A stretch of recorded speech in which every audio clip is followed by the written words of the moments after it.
நீங்கள் நேரடியாக ஷாலினிகிட்ட பேசி நீங்கள் படத்தில் ஒரு சீன் வரணுமா அப்படின்னு நீங்கள் கேட்க முடியாது. ஏன்னா அவர் நாலேஜுக்கு போச்சுன்னா தப்பாக போயிடும்.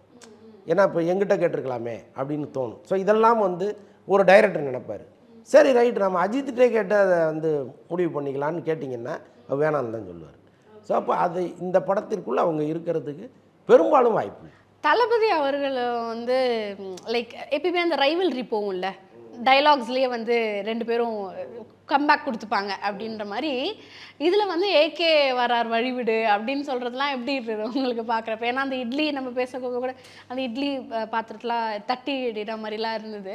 ஸோ அதே மாதிரி இப்போ ட்ரெய்லரில் ஏகே வரார் வழிவிடு அப்படின்னு சொன்னதெல்லாம் எப்படி இருக்குது? இல்லை, அதெல்லாம் சும்மா ஃபேன்ஸு கைத்தட்டணுங்கிறதுக்காக சொல்கிற விஷயந்தான். நீங்கள் இன்னொரு நடிகரை கார்னர் பண்ணுறதுக்கு வாய்ப்பு இல்லை. அது ஒரு காலகட்டம் இருந்துச்சு.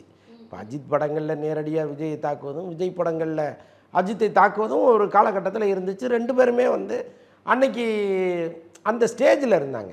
அவங்களுக்கும் ஒரு ப்ராடு மைண்டு அன்றைக்கெல்லாம் இல்லை.